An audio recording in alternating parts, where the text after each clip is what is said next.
Ako si Miguel at ang aking matalik na kaibigan ay si Benjo. Sa aming payak na baryo, hindi kami ang tipo ng kabataan na mahilig maglaro ng mga gadget o gumugol ng oras sa internet. Mas gusto naming maglakad sa mga palayan, magtampisaw sa ilog, at magkwentuhan sa ilalim ng mga puno. Pero ang buhay namin ay nagbago ng isang gabi habang kami nakaupo sa bubungan ng bahay ni Benjo, nagmamasid sa mga bituin. Nakakaawa ang baryo natin, sabi ni Benjo, na tila ba sa mga bituin siya nakikipag-usap. Kulang na kulang sa pagkain at lahat tayo ay nahihirapan. Totoo ang sinabi niya. Maraming beses na ring nagkukulang sa bigas at isda ang aming baryo. Sa mga panahong iyon, gutom ang aming kalaban. Isang ideya ang biglang sumagi sa aking isipan. Alam mo, Benjo, sabi ko, bakit hindi tayo mag-alaga ng baboy? Napatingin siya sa akin na parang hindi makapaniwala. Baboy? Para tayong mga bata, Miguel, hindi natin yan kaya. Ngunit sa halip na sumuko agad, nagpatuloy ako. Hindi lang ito para sa atin, para ito sa buong baryo. Kung makapagparami tayo ng baboy, hindi na tayo magugutom. Nabuhay ang diwa ni Benjo. Sige, subukan natin, sabi niya na may halong pagkasabik at kaba.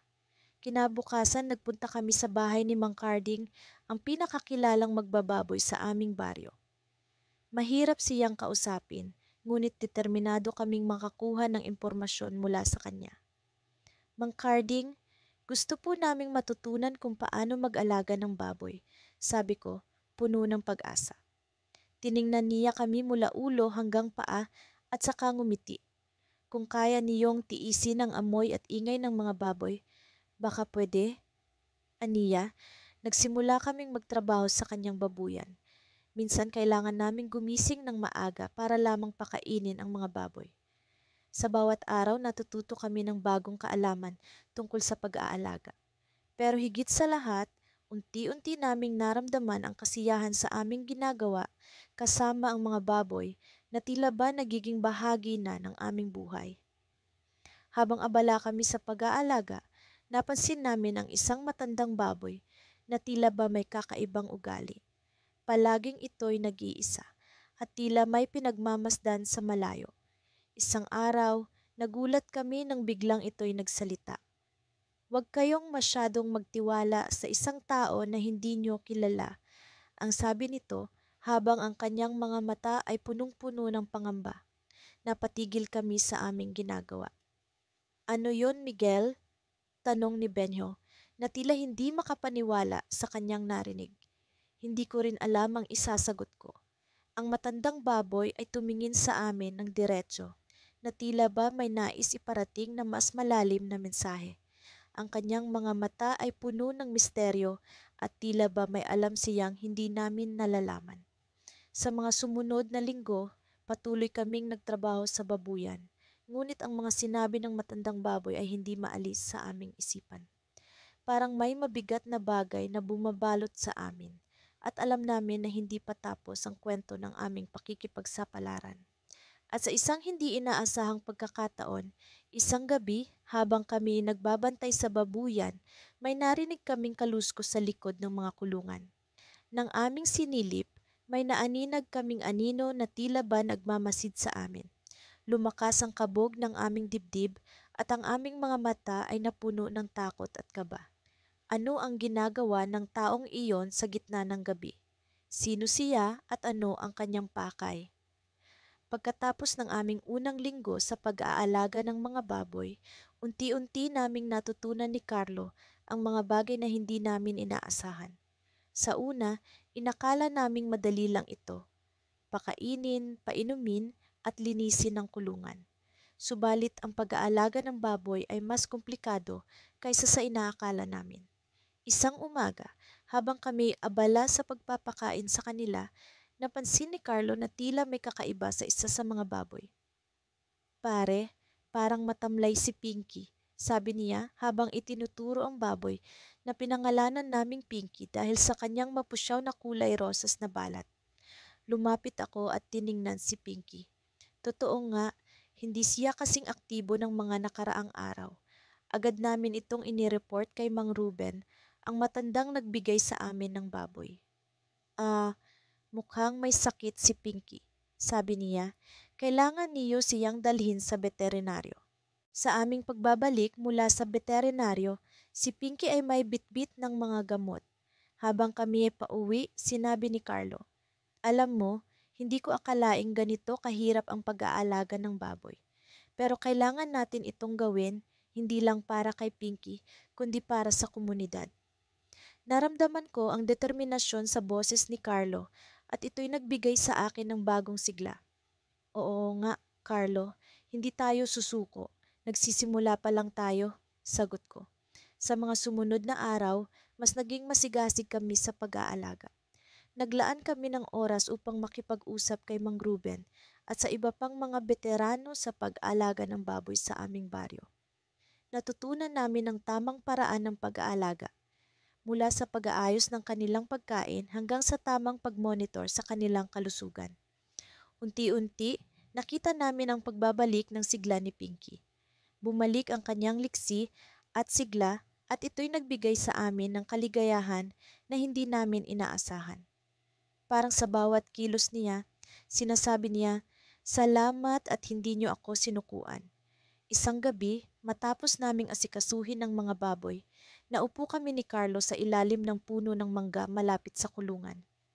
Alam mo, John, sabi ni Carlo, ang maganda sa ginagawa natin, natututo tayong mag-alaga hindi lang ng mga hayop, kundi pati na rin ng isa't isa. Napangiti ako sa sinabi niya. Totoo nga, sa pag-aalaga ng baboy, natutunan din namin ang halaga ng pagkakaibigan, pagtutulungan at malasakit sa kapwa. Ang aming simpleng proyekto ay naging daan upang mas lumalim ang aming pagkakaibigan at higit pa roon, ito ay tila nagiging inspirasyon para sa aming baryo. Ngunit sa kabila ng magagandang nangyari, isang gabi may kakaibang nangyari.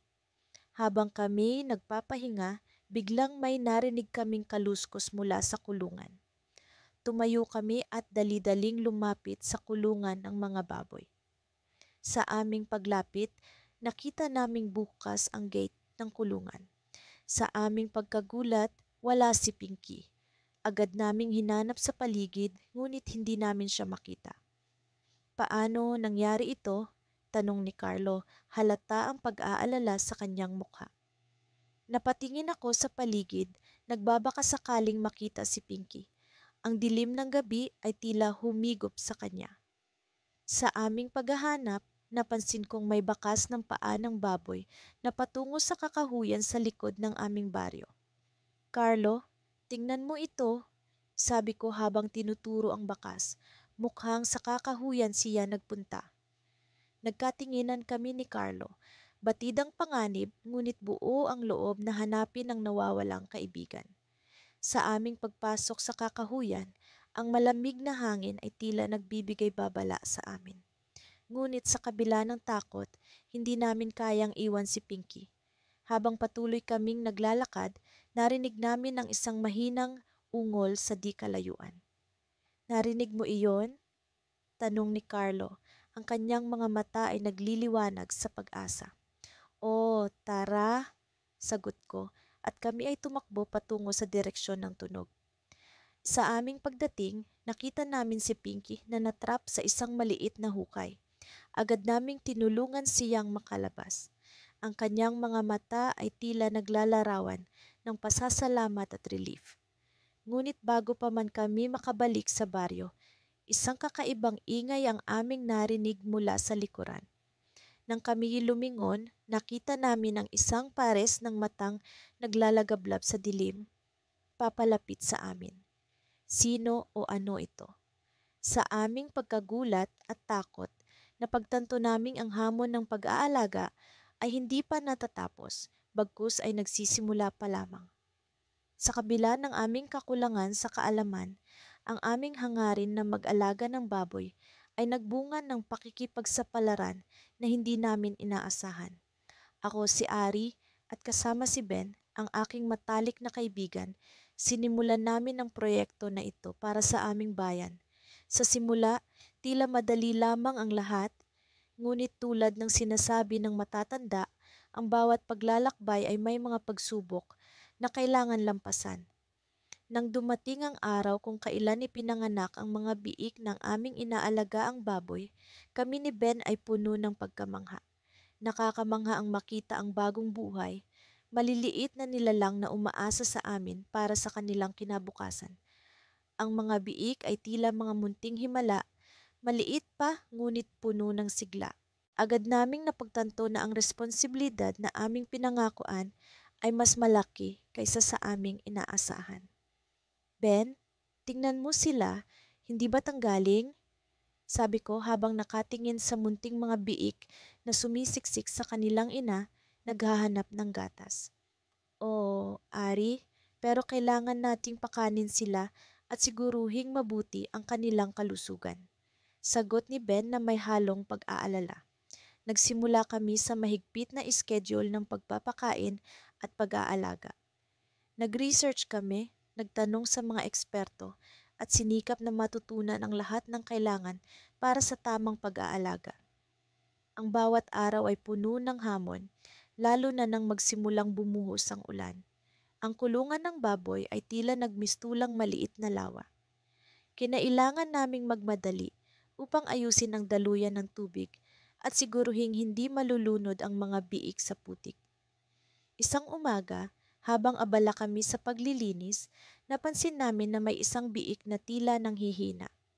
Hindi ito gaanong kumikilos at mukhang walang gana kumain. Agad kaming nag-alala, alam naming hindi biro ang kalagayan nito. Kailangan namin ng tulong, kaya't nagpasya kaming tawagin si Mang Tonyo, ang veterinaryo ng bayan. Sana hindi ito malala, Ben, sabi ko habang naghihintay kami sa pagdating ni Mang Tonyo. Nang dumating si Mang Tonyo, mabilis niyang sinuri ang biik. Mukhang may impeksyon ito, sabi niya habang maingat na hinahaplos ang maliit na katawan ng biik. Kailangan ng agarang lunas. Sa puntong iyon, naramdaman namin ang bigat ng responsibilidad. Ang buhay ng maliit na nilalang na ito ay nasa aming mga kamay. Kami ni Ben ay nagpaalam kay Mang Tonyo at ipinangako sa aming sarili na gagawin namin ang lahat para mailigtas ang biik.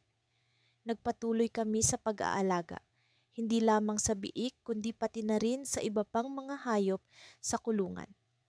Unti-unti, natutunan namin ang tamang paraan ng pag-aalaga sa mga baboy, ang pagmonitor sa kanilang kalusugan, at ang tamang paghahanda sa kanilang pagkain.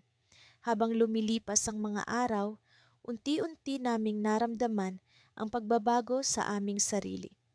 Ang dating simpleng proyekto para sa bayan ay naging mas malalim na misyon para sa amin. Ang mga biik ay naging bahagi ng aming buhay. Bawat isa sa kanila ay may kwento, may pangarap na nais naming matupad. Ang aming maliit na sakahan ay naging simbolo ng pag-asa at pagkakaisa para sa aming komunidad. Ang mga kapitbahay ay nagsimulang magtulungan sa amin, nagdadala ng pagkain, nagbibigay ng payo, at nag-aalay ng kanilang oras para sa ikabubuti ng aming alaga. Ngunit ang aming tagumpay ay hindi walang kasamang pagsubok. Isang gabi, habang kami ni Ben ay nag-aayos ng mga kulungan, biglang may narinig kaming kakaibang ingay sa labas. Hindi ito pangkaraniwan. Ang tunog ay tila mula sa isang malaking hayop. Napatingin kami sa isa't isa, nagtataka kung ano ang maaaring mangyari. Lumabas kami ng kulungan upang tingnan ang pinanggalingan ng ingay. Sa aming paglabas, tumambad sa amin ang isang malaking baboy, mas malaki kaysa sa karaniwang laki ng aming inaalagaan. Hindi ito isa sa aming mga alaga. Ito ay tila ligaw at nawawala. Ang baboy ay tila naguguluhan at mukhang may daladalang panganib. Ari, ano ang gagawin natin? Tanong ni Ben, halatang nag-aalala. Hindi ko rin alam ang sagot. Ang ganitong sitwasyon ay hindi namin inaasahan. Sa kabila ng aming limitadong kaalaman, kailangan naming gumawa ng desisyon. Ang ligaw na baboy ay maaaring magdulot ng pinsala sa aming mga alaga at sa aming sakahan. Ben, Kailangan natin itong paalisin bago pa ito makapaminsala. Sagot ko, sinusubukang magpakita ng tapang kahit na ang puso ko'y kumakabog sa kaba. Habang dahan-dahang lumalapit ang baboy sa kulungan, kami ni Ben ay nagmadali upang makahanap ng paraan para sa ligtas na pagtaboy dito. Ang aming mga puso ay puno ng takot at pag-aalala para sa aming mga alaga. Sa gitna ng dilim, ang aming pagkakaibigan at determinasyon ang naging sandigan namin upang harapin ang pagsubok na ito. Ngunit sa kabila ng aming pag-aalala, may nararamdaman akong kakaibang kaba. Isang pakiramdam na parang ang gabing ito ay magdadala ng higit pang misteryo kaysa sa inaasahan. Hindi ko maipaliwanag, ngunit tila may susunod pang mangyayari na magbabago sa aming kuwento. At doon, sa gitna ng aming takot at pag-aalala, nagsimula ang tunay na laban para sa aming mga pangarap. Sa isang tahimik na umaga, habang ako at si Lino ay naglalakad patungo sa aming munting kulungan ng baboy, ramdam ko ang kakaibang kaba sa aking dibdib. Parang may kung anong hindi maipaliwanag na pakiramdam na nag-uudyok sa akin na bantayan ng mabuti ang aming mga alaga. Sa bawat hakbang namin, ang tunog ng mga dahon sa ilalim ng aming mga paa ay tila isang babala. Parang may kakaiba ngayong umaga, ano? Tanong ni Lino habang binubuksan ang pintuan ng kulungan. Oo nga sagot ko, sabay lingon sa paligid. Ang bawat sulok ng aming maliit na bakuran ay tila nagsusumigaw ng mga senyales na hindi ko pa mawari. Pagpasok namin, agad naming binati ang aming mga baboy. Ang kanilang mga mata ay tila puno ng inaasahan, palaging sabik sa bawat pagbisita namin. Sa kabila ng aming kaba, hindi namin maaaring kaligtaan ang aming responsibilidad na alagaan sila. Ang pag-aalaga ng baboy para sa aming bayan ay hindi lamang isang simpleng gawain. Ito ay isang panata na aming pinanghahawakan. Sa bawat araw na lumilipas, natututo kami ng mga bagong bagay tungkol sa kanilang mga pangangailangan. At sa tuwing may problema, natututo kami kung paano ito lutasin. Habang abala kami sa pagpapakain at paglilinis ng kulungan, napansin namin ang isang kakaibang tunog mula sa labas. Isang malakas na kalampag na tila sa gubat nagmumula. Biglaang tumahimik ang paligid at ang mga baboy ay tila naalarma. Nagkatinginan kami ni Lino, animoy nagkakaintindihan sa aming mga mata na may kailangan kaming tuklasin. Siguro kailangan natin itong tignan. Bulong ni Lino sabay kindat na tila may plano sa isip. Tumango ako at sabay kaming lumabas ng kulungan. Sa kabila ng takot, ang pananabik na malaman kung ano ang nagbabadya sa gubat ay mas malakas. Parang may misteryo itong itinatago na kami lang ang maaaring makaalam. Sa aming paglalakad, ang dapyo ng hangin ay tila nag-uudyok sa amin na maging maingat. Nang makarating kami sa gilid ng gubat, natagpuan namin ang isang maliit na daan na tila matagal nang hindi nagagamit. Ang mga damo at ligaw na halaman ay halos takpan na ito. Sinundan namin ang daan, marahan, habang ang aming mga mata ay nagmamasid sa bawat detalye. Ang mga tunog ng kalikasan ay tila may sinasabi, pero hindi namin ito lubos maunawaan. Sa gitna ng aming paglalakbay, biglaang nagbago ang simoy ng hangin. Ang mga puno ay tila nag-usap at ang mga ibon ay nagsimula ng umalis sa kanilang mga pugad. Sa aming pag-usad, isang di inaasahang tanawin ang bumungad sa amin. Isang lumang kubo na tila matagal nang iniwan. Ang mga dingding nito ay halos gumuhuna at ang bubong ay puno ng mga butas. Pero ang kakaiba dito ay ang mga lumang palatandaan ng pag-aalaga ng baboy na nakakalat sa paligid. Ano kaya ito? Tanong ni Lino habang lumalapit kami sa kubo. Habang tinitingnan ng paligid, isang lumang libro ang nakahiga sa sahig. Kinuha ko ito at sa pagbuklat ko, tumambad sa akin ang mga larawan ng baboy, mga tala ng pangangalaga at mga kwento ng tagumpay ng lumang komunidad. Ang kubo ay tila naging tahanan ng isang dating proyekto na hindi namin alam na naganap sa aming bayan. Parang ito ang lugar na dati nilang ginagamit para sa pag-aalaga, sabi ko, habang binabasa ang ilang bahagi ng libro. Sa pag-uusap namin ni Lino, napagtanto namin na ang kubo ay maaaring susi sa kung paano namin mas mapapabuti ang aming proyekto. Ang mga lumang pamamaraan na nakasulat sa libro ay tila naglalaman ng mga lihim na hindi pa namin nagagamit. Ito ay isang kayamanan ng kaalaman na maaaring magbago sa takbo ng aming pangangalaga. Ngunit bago pa man namin maipagpatuloy ang aming pag-aaral mula sa libro, isang malakas na kaluskos ang narinig namin mula sa likuran ng kubo. Napapitlag kami at napatingin. Sa aming harapan, isang misteryosong figura ang lumitaw. Isang matandang lalaki na tila nagmamasid sa amin mula sa mga anino. Ang kanyang mga mata ay puno ng karunungan at ang kanyang presensya ay nagbigay sa amin ng kakaibang pakiramdam. "Sino kayo?" tanong niya. Ang kanyang tinig ay mababa at puno ng kuryosidad. Kami ni Lino ay napatingin sa isa't isa. Hindi namin alam kung paano ipapaliwanag ang aming presensya, pero alam namin na ang matandang ito ay maaaring may alam tungkol sa kubo at sa mga lihim nito. "Nag-aalaga po kami ng mga baboy para sa aming bayan," sagot ko, pilit na pinapanatili ang aking kalma. Ngumiti ang matanda at sa kanyang mga mata ay tila may lihim na nananatili. "Maraming kayong matututunan mula sa lugar na ito," sabi niya sabay turo sa kubo. Pero bago pa man namin siya matanong ng higit pa, naglakad na siya palayo. Iniwan kaming puno ng kuryosidad at pag-aasam. At doon, sa gitna ng lumang kubo, kami ni Lino ay nanatiling nagtataka. Ano pa kaya ang mga lihim na naghihintay na matuklasan namin? Ang aming paglalakbay ay tila nagsisimula pa lamang at ang kubo ay isang pahiwatig ng mas malalim na kwento na hindi pa namin lubos na nauunawaan. Hindi ko alam kung ano ang eksaktong magbabago sa buhay namin ni Dario mula nang magdesisyon kaming alagaan ang baboy ni Mang Tibor para sa bayan. Sa bawat araw na lumilipas, unti-unti naming natututunan ang mga responsibilidad na kaakibat ng pagiging tagapag-alaga. Ang baboy na pinangalanan naming Ligaya ay tila nagiging bahagi na rin ng aming pamilya.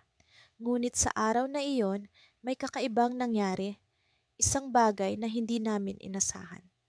Maaga kaming nagising tulad ng karaniwan. Si Dario ang nagpakain kay Ligaya habang ako naman ang naglinis ng kulungan.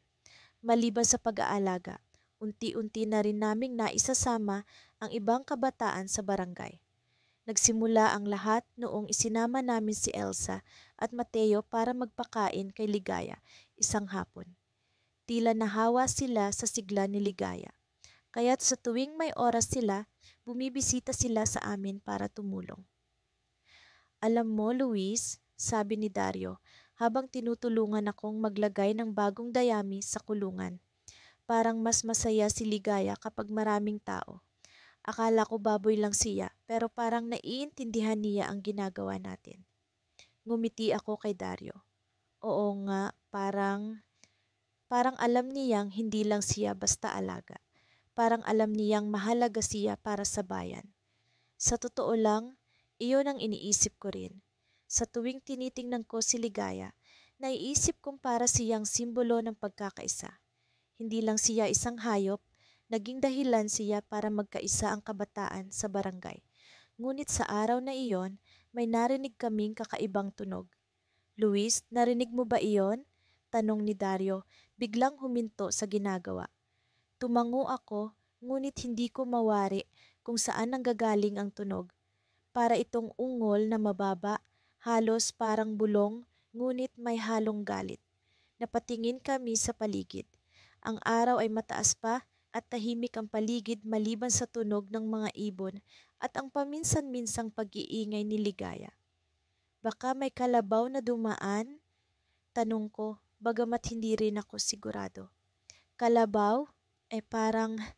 Parang hindi naman." Napakamot si Dario sa ulo at tumingin kay Ligaya.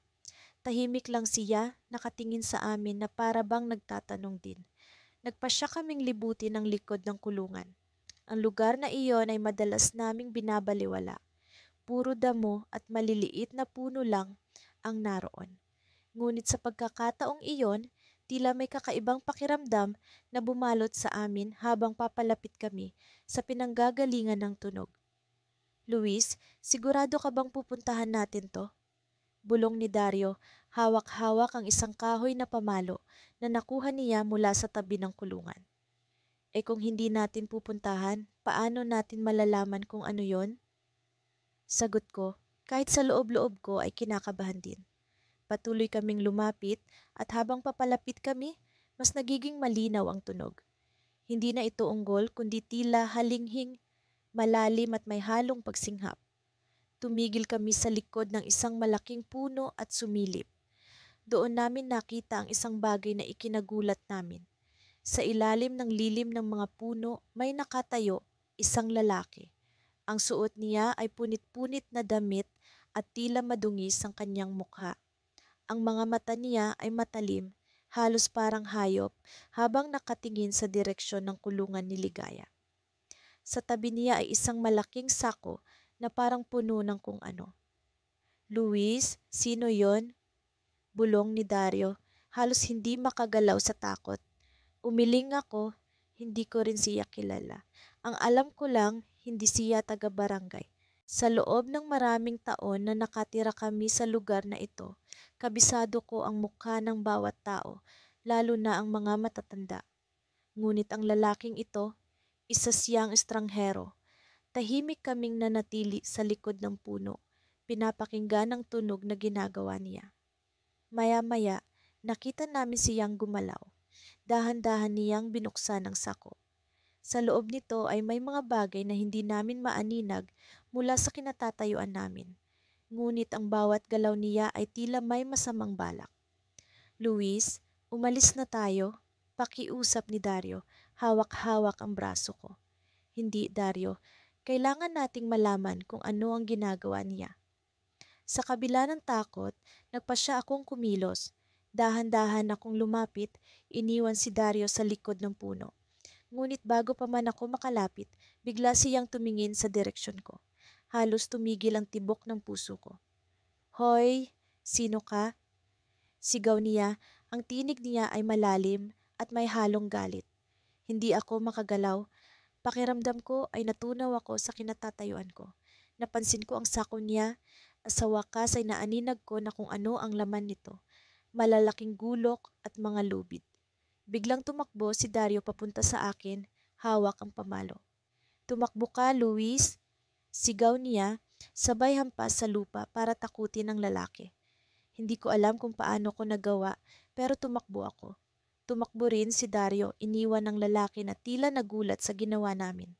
Ngunit habang tumatakbo kami pabalik sa kulungan, narinig namin ang tunog ng kanyang hakbang na sumusunod sa amin.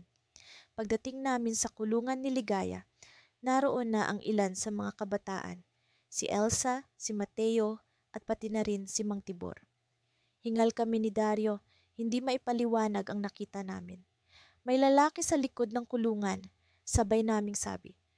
Napatingin si Mang Tibor sa amin, ang mukha niya ay seryoso. Lalaki? Anong itsura? Hindi kami makasagot ng maayos, pero ang sinabi niya ang nagpatigil sa amin. Luis, Dario, baka siya na ang hinahanap namin. May mga baboy sa kabilang bayan na nawawala. At ang sabi, may gumagala raw na magnanakaw. Napatingin kami sa kulungan ni Ligaya. Biglang kumulo ang dugo ko. Sino ang lalaking iyon? At ano ang plano niya? Hawak-hawak ko ang kamay ni Dario at sa loob-loob ko alam kong hindi pa ito tapos. Ang mga araw na ginugugol namin ni Lando sa pag-aalaga ng mga baboy ay nagdulot ng kakaibang sigla sa aming buhay. Nakakatuwa palang makita ang bawat araw na mabilis silang lumalaki, habang kami natututo ng iba't ibang bagay tungkol sa tamang pangangalaga.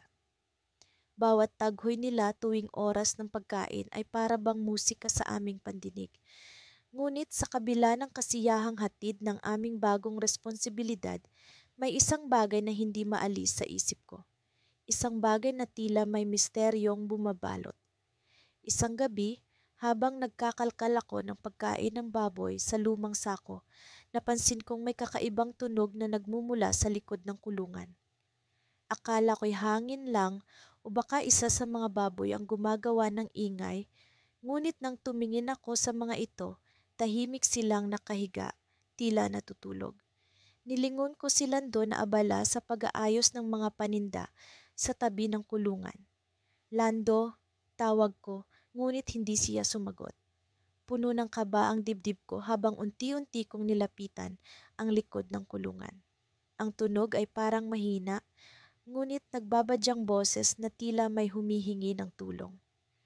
Huwag kang matakot, Bert, bulong ko sa sarili ko habang hawak ang flashlight.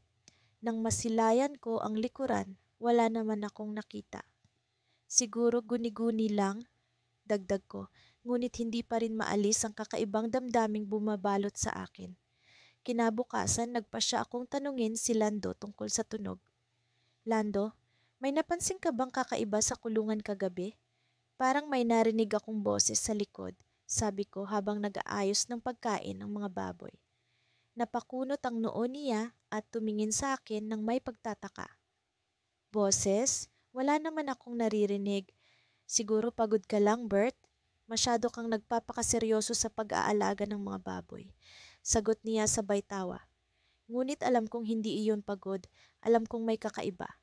Lumipas ang mga araw, ngunit hindi pa rin nawala sa isip ko ang tunog na narinig ko. Tuwing gabi, palagi akong nagbabantay sa kulungan, hinihintay kung babalik ba ang tunog. Hanggang sa isang gabi, nang ang buwan ay maliwanag at ang hangin ay malamig, narinig ko ulit ang boses. Mas malinaw na ngayon. Tulungan mo kami, sabi ng boses. Napapitlag ako at halos mabitawan ng flashlight.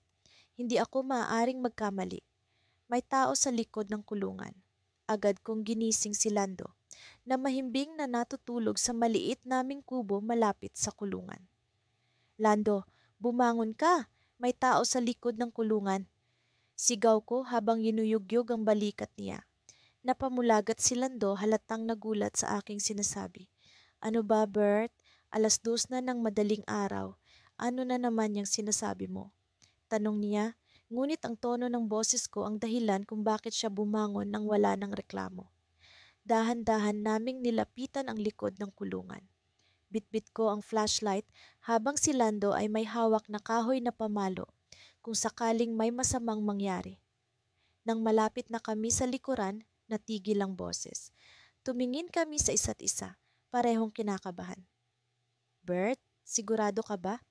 Tanong ni Lando. Ngunit bago pa ako makasagot, narinig namin ang tunog ng mahihinang yabag. Ang lupa ay parang gumagalaw sa ilalim ng aming mga paa. Nang tuluyang maabot ng liwanag ng flashlight ang likod ng kulungan, tumambad sa amin ang isang butas sa lupa. Hindi ito pangkaraniwang butas, tila sinadyang hukayin. Ang paligid nito ay maayos na para bang may plano ang gumawa nito. Ano to, Bert? Sino ang gumawa nito? Tanong ni Lando. Halata ang takot sa kanyang boses. Hindi ko alam ang isasagot. Bigla, narinig namin ulit ang boses, mas malakas na ngayon. Tulungan niyo kami, huwag kayong maingay. Napaatras kami pareho nang biglang may lumabas na 2 lalaki mula sa butas. Ang kanilang mga mukha ay punong-puno ng takot. Marumi ang kanilang mga damit at tila gutom na gutom. Sino kayo?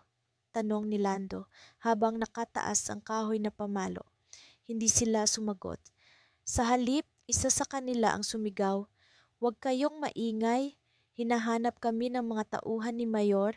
Hindi kami magnanakaw pero kailangan namin ng tulong." Napalitan ng pagtataka ang takot sa mukha ni Lando. "Tauhan ni Mayor? Ano ang ibig niyong sabihin?" Tanong niya. Ang isa sa mga lalaki ay nagpatuloy, "Kami ang mga dating magsasaka rito. Napilitan kaming tumakas dahil kinuha ni Mayor ang lahat ng lupa namin. Gusto nilang gawing resort ang lugar na ito. Ang kulungan ng baboy na inaalagaan ninyo, bahagi ng lugar na kinuha nila." Halos mabitawan ni Lando ang pamalo. Ako naman, hindi makapaniwala sa narinig ko. Ano? Hindi totoo yan? Ang lupa ay para sa bayan, hindi para sa resort, sabi ko, ngunit halata sa kanilang mga mata ang katotohanan. Kailangan namin ng tulong ninyo. Kayo lang ang maaaring tumulong sa amin para maibalik ang lupa sa amin, sabi ng isa habang hawak ang aking braso. Hindi ko alam kung ano ang gagawin. Kung tama ang sinasabi nila, ibig sabihin ang kulungan ng baboy na inaalagaan namin ay bahagi ng mas malaking plano na hindi namin alam. Napatingin ako kay Lando na halatang nalilito rin. Bert, anong gagawin natin? Tanong niya sa mahinang boses.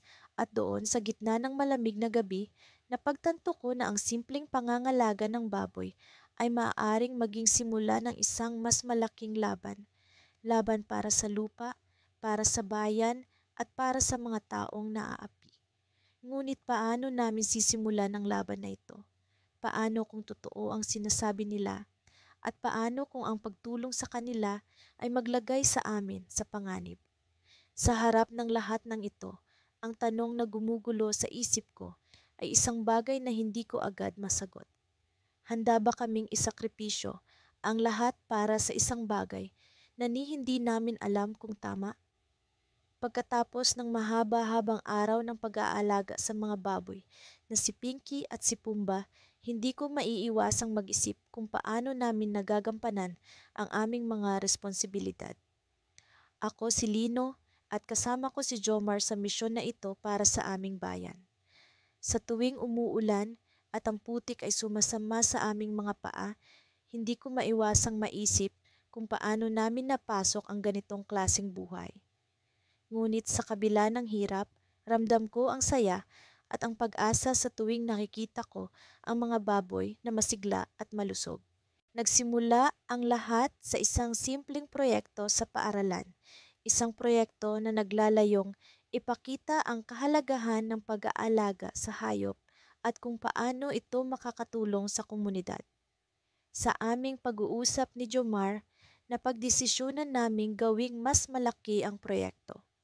Mula sa simpleng pag-aalaga, napunta kami sa pagbuo ng isang maliit na sakahan na layuning makatulong sa kabuhayan ng aming mga kababayan. Isang araw, habang kami ni Jomar ay naglilinis sa kulungan nila, Pinky at Pumba, napansin kong tila may kakaibang kinikilos si Pinky. Jomar, pansin mo ba yan? Tanong ko sa kanya habang tinuturo si Pinky na tila hindi mapakali. Sumang-ayon siya at sinabing baka kailangan na niya ng atensyong medikal. Agad kaming kumontak sa aming guro na si Ma'am Tess na siya ring nagbigay ng ideya sa amin tungkol sa proyekto. Habang hinihintay namin si Ma'am Tess, hindi ko maialis sa isip ko ang posibilidad na may sakit si Pinky. Paano kung hindi natin siya magamot? Tanong ko kay Jomar na halatang nag-aalala rin.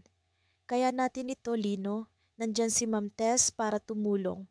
Sagot niya na may halong pag-aalala.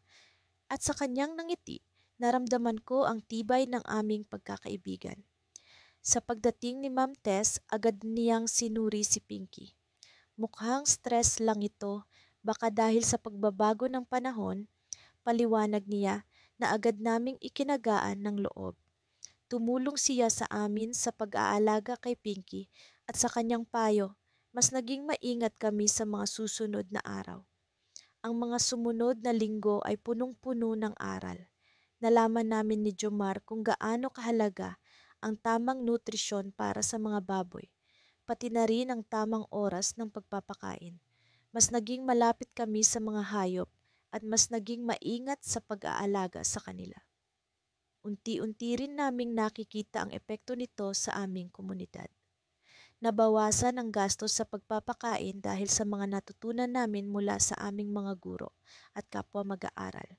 Isang umaga, habang nag-aalaga kami, dumating si Mang Ruben, ang kapitan ng barangay. Jomar, Lino, may magandang balita ako sa inyo, bungad niya. Napansin ng mga taga-barangay ang inyong proyekto at nais nilang suportahan ito. Maraming gustong matuto kung paano mag-alaga ng baboy para makatulong sa kanilang kabuhayan. Hindi ko maalis ang nangiti sa aking mukha. Ang aming simpleng proyekto ay lumalaki na at mas marami na ang makikinabang.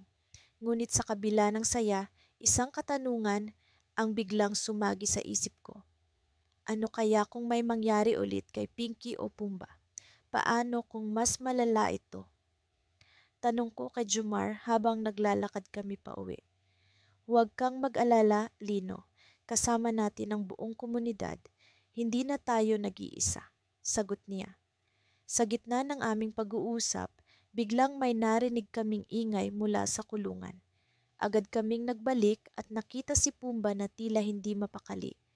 Jomar, tumawag ka na kay Ma'am Tess. Sigaw ko habang sinusubukan kong pakalmahin si Pumba. Agad namang kumilos si Jomar habang ako ay nananatili sa tabi ni Pumba. Habang hinihintay ang pagdating ni Ma'am Tess, ramdam ko ang kaba sa aking dibdib. Ano kaya ang nangyayari kay Pumba? Sa aking isip, hindi ko maialis ang mga posibleng senaryo. Paano kung may malubhang sakit siya? Paano kung hindi namin siya maagapan? Sa pagdating ni Ma'am Tess, agad niyang sinuri si Pumba. Ang kanyang mukha ay hindi maipinta at doon ko naramdaman na may seryoso nga talagang nangyayari. Mukhang kailangan nating dalhin si Pumba sa veterinaryo, sabi ni Ma'am Tess. Kailangan natin ng tulong, mukhang may komplikasyon ito. Sa mga sandaling iyon, ramdam ko ang bigat ng responsibilidad. Hindi lamang ito tungkol sa proyekto, kundi sa buhay ng hayop na naging bahagi na ng aming buhay.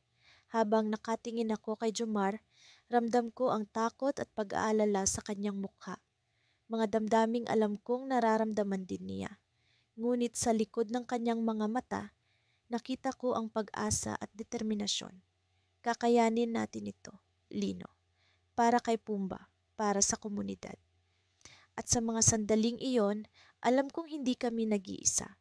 Ngunit sa likod ng aming mga isip, isang katanungan ang hindi maalis. Ano kaya ang mangyayari kay Pumba? Mula nang magsimula kami, hindi ko inakala na ang pag-aalaga ng baboy ay magiging ganito kahirap at kasaya. Ako si Rina at kasama ko si Lino, ang matalik kong kaibigan. Pareho kaming 16 na taon at nangako sa aming maliit na bayan na tutulong sa pag-unlad nito sa pamamagitan ng pagpapalaki ng baboy. Ang ideya ay palaguin ang baboy para sa mas masustansyang pagkain at dagdag na kita para sa komunidad. Sa mga naunang bahagi ng aming kwento, matutunghayan ang mga kapalpakan at mga tagumpay na aming naranasan. Ngayon, narito kami sa bahagi 8 kung saan isang kakaibang hamon ang aming kinakaharap, isang bagay na hindi namin inaasahan.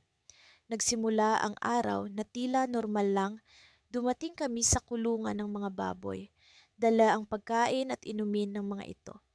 Habang abala sa pagpapakain, napansin namin ni Lino na may kakaibang ugali ang mga baboy. Karaniwan ay masigla at sabik ang mga ito tuwing oras ng pagkain. Ngunit ngayon ay tila ba nawawalan sila ng gana.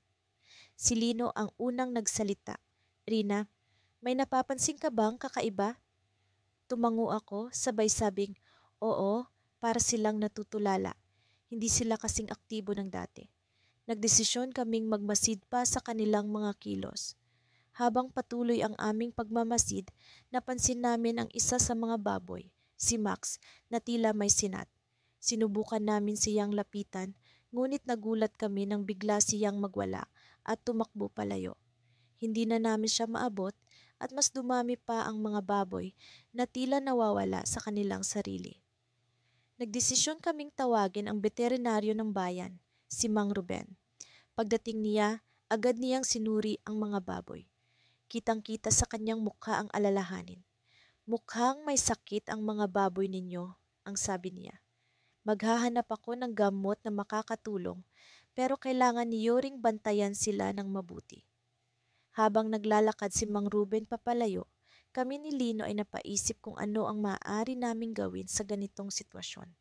Hindi namin maaring pabayaan ang mga baboy, lalo na't umaasa ang buong bayan sa aming proyekto. Napagpasyahan namin na magpatuloy sa pagbabantay habang hinihintay ang gamot. Habang lumalalim ang gabi, kami ni Lino ay nagpasya na magpahinga saglit. Naupo kami sa tabi ng kulungan, nag-uusap tungkol sa mga susunod naming hakbang. Kailangan nating kumilos agad, Rina. Hindi pwedeng magpatuloy ito, sabi ni Lino. Oo, pero ano ang pwede nating gawin habang hinihintay si Mang Ruben? Tanong ko, biglang may naisip si Lino. Naalala mo ba yung lumang libro na ibinigay sa atin ni Lola Berta? Yung tungkol sa mga natural na lunas para sa mga hayop. Ngumiti ako. Oo, nasa bahay ko pa yon. Pwede nating tingnan kung may makikita tayong solusyon doon. Agad kaming tumakbo pa uwi. Pagdating sa bahay, kinuha ko ang lumang libro sa istante. Binuklat namin ito, nagbabaka sakaling makahanap ng lunas. Sa bawat pahina ay may iba't ibang mga halamang gamot na makakatulong sa iba't ibang sakit ng mga hayop. Hanggang sa makarating kami sa isang bahagi na tungkol sa pag-aalaga ng baboy. Rina, tingnan mo ito, sabi ni Lino, sabay turo sa isang pahina. May sinasabi dito tungkol sa paggamit ng tanglad at luya para sa pagpapabuti ng kalusugan ng baboy. Nagkaroon kami ng pag-asa. Agad naming kinuha ang mga sangkap mula sa kusina at bumalik sa kulungan. Ginawa namin ang natural na lunas na nakasaad sa libro. Nagdasal na sana'y makatulong ito sa aming mga baboy. Habang inaabot namin ang tanglad at luya sa mga baboy, biglang may kakaibang nangyari. Si Max, ang baboy na may sinat, ay biglang bumalik sa normal. Nagsimula siyang maglakad-lakad at kumain, tila ba nagkaroon ng bagong sigla. Sinundan siya ng iba pang mga baboy na unti-unting bumalik sa kanilang dating sigla. Nagdiwang kami ni Lino, ramdam ang saya sa aming tagumpay. Ngunit bago pa man kami tuluyang makapagdiwang, isang kakaibang tunog ang aming narinig mula sa likod ng kulungan. Isang malalim na ungol na tila ba nanggagaling sa ilalim ng lupa. Napatingin kami sa isa't isa, nagtataka kung ano ang maaaring maging sanhi nito. Biglang bumukas ang lupa sa likod ng kulungan at lumitaw ang isang mistulang lumang pinto na yari sa kahoy. Hindi namin alam kung ano ang nasa likod ng pinto, ngunit pareho kaming nagdesisyon na alamin ito. Sa paglalapit namin sa pinto, ramdam ko ang kaba sa aking dibdib, ngunit mas nangingibabaw ang kuryosidad. Ano kaya ang aming matutuklasan sa likod ng mahiwagang pinto na ito? Hindi ko akalain na ang simpleng proyekto namin ni Lando ay hahantong sa ganito kalaking responsibilidad. Noong unang magpasya kaming mag-alaga ng baboy, tila napakadali lang. Sa isip namin, magpapakain, maglilinis at magbabantay. Subalit sa paglipas ng mga buwan, unti-unti naming natutunan na hindi lang pala ito basta pag-aalaga. Isa itong pangako sa bayan, sa kinabukasan, at sa aming pagkakaibigan. Isang umaga, habang abala kami ni Lando sa pang-araw-araw na gawain sa kulungan ng mga baboy, napansin kong nagbabadya ang masungit na panahon. Ang langit ay madilim at ang hangin ay tila may dalang babala. Lando, tingnan mo ang mga ulap, sabi ko habang itinuturo ang papalapit na bagyo. Mukhang kailangan nating maghanda. Tumango si Lando at agad kaming nagplano. Nakipag-usap kami sa mga nakatatanda sa aming komunidad upang humingi ng payo. Sinabi nila na ang ganitong uri ng bagyo ay bihira ngunit mapanganib. Kinakailangang palakasin ang mga kulungan at tiyakin na ligtas ang mga baboy. Sa mga oras na iyon, naramdaman ko ang bigat ng aming responsibilidad. Hindi lang kami nag-aalaga ng baboy, nag-aalaga kami ng pag-asa ng bayan. Ang bawat baboy ay simbolo ng pangarap ng komunidad na makaahon sa hirap. Alam namin ni Lando na hindi kami pwedeng magkamali. Sa tulong ng mga kapitbahay, nagpatibay kami ng mga kulungan. Naglatag kami ng tolda sa paligid upang maprotektahan ang mga baboy mula sa malakas na hangin at ulan. Ang mga baboy, tila ba naramdaman din ng paparating na bagyo, ay nagtipon-tipon sa isang sulok, nagkakaisa sa lamig at takot. Habang abala kami sa paghahanda, may isang hindi inaasahang bisita ang dumating. Si Tomas, ang matandang manggagamot ng barangay, ay nagpunta sa amin. Alam niyo ba, mga bata, na may kapangyarihan ang pagkakaibigan niyo? Tanong niya na tila may malalim na kahulugan. Ang inyong pagkakaisa ang magiging sandigan sa panahon ng unos. Hindi ko lubos na naintindihan ang sinasabi ni Tomas, ngunit ang mga salitang iyon ay nagbigay sa akin ng lakas ng loob. Sa kabila ng takot sa paparating na bagyo, naramdaman ko ang tibay ng aming pagkakaibigan ni Lando. Alam kong hindi kami nag-iisa sa laban na ito. Dumating ang gabi at kasabay ng pagdilim ng paligid ay ang pagdating ng bagyo. Ang hangin ay humahampas sa mga kulungan. Ang ulan ay bumuhos ng walang tigil. Sa gitna ng ingay ng kalikasan, naririnig ko ang kaba sa dibdib ko. Ang takot na baka hindi sapat ang aming paghahanda. Ngunit sa bawat hampas ng hangin, nararamdaman ko ang kamay ni Lando na nakahawak sa aking balikat. Kaya natin to, bulong niya, puno ng pag-asa. Habang binabantayan namin ang mga baboy, biglang nagkaroon ng kakaibang katahimikan. Huminto ang ulan, tumigil ang hangin, at sa loob ng ilang minuto, tila ba natapos na ang bagyo. Nagtinginan kami ni Lando, umaasa na tapos na ang pagsubok.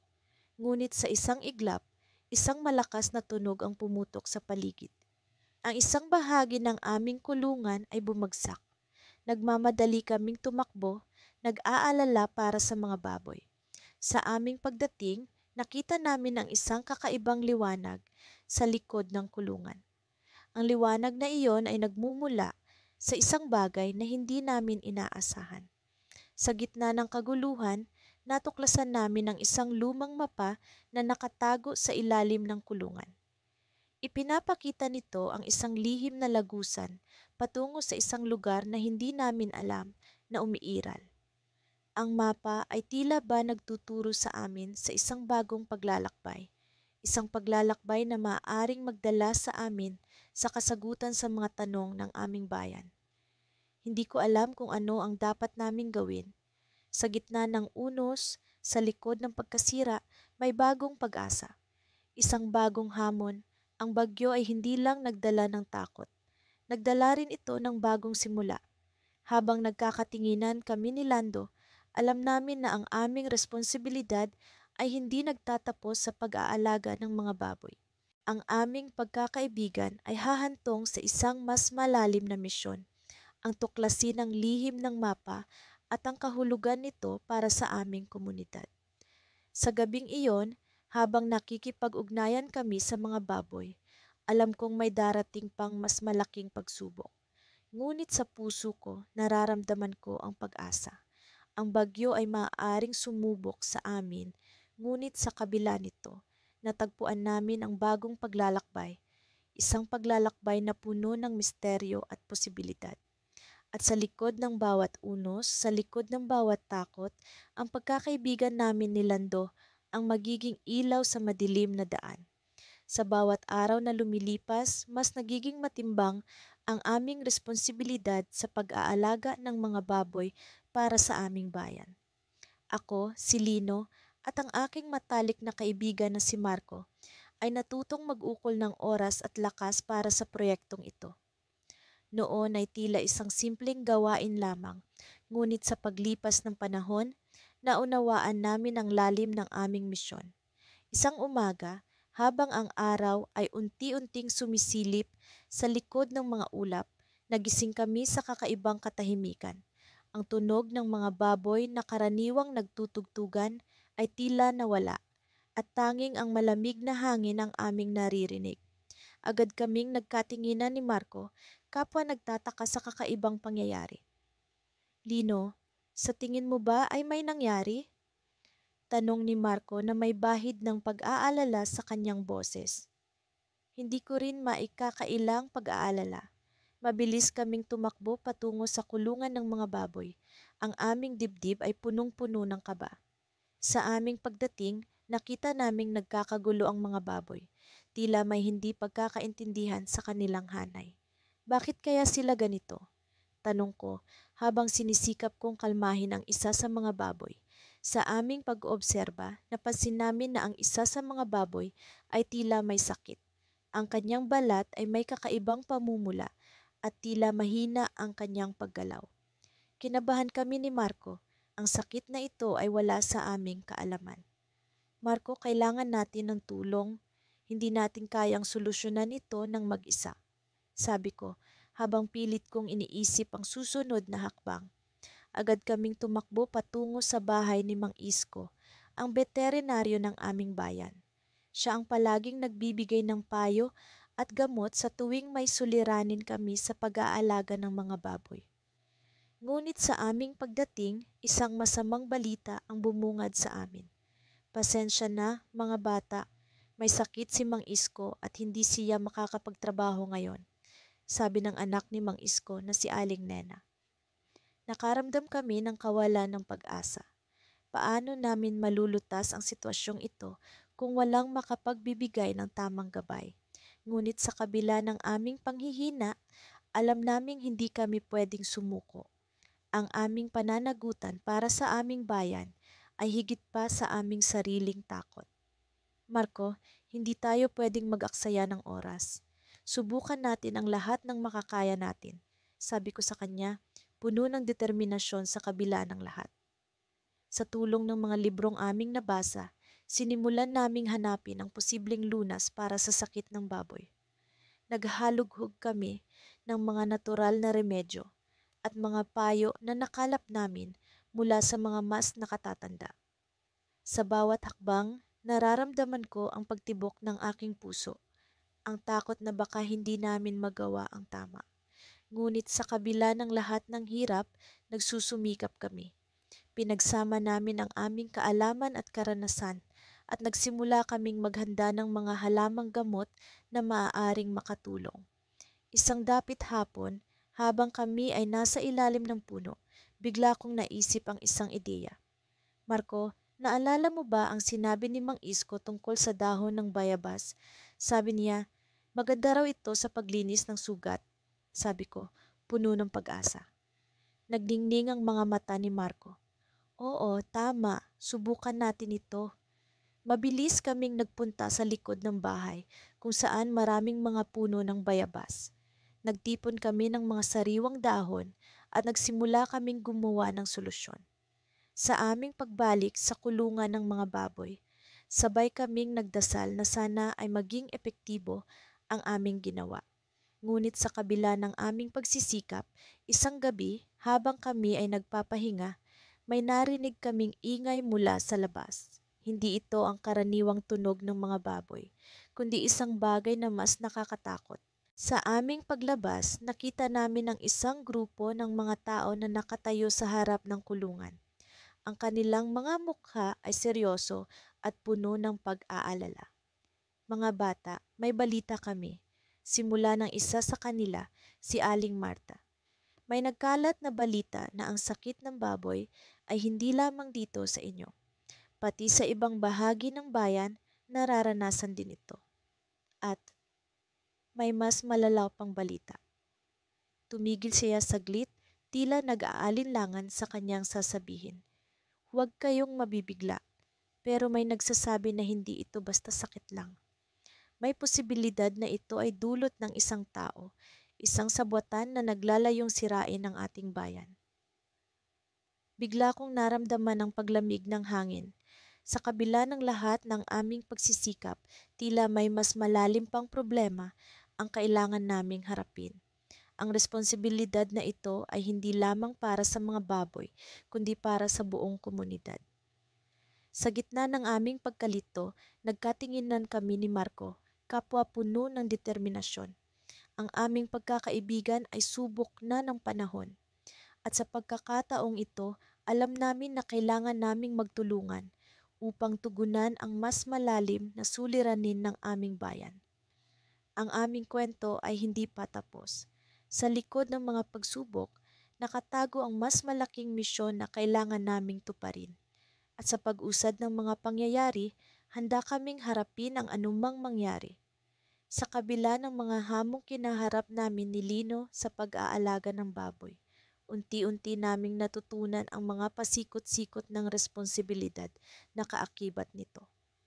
Nagsimula kami sa simpleng pag-aalaga, pagtiyak na sapat ang pagkain at tubig ng mga baboy. Ngunit hindi nagtagal, natuklasan namin ang mas malalim na kahalagahan ng aming ginagawa para sa komunidad.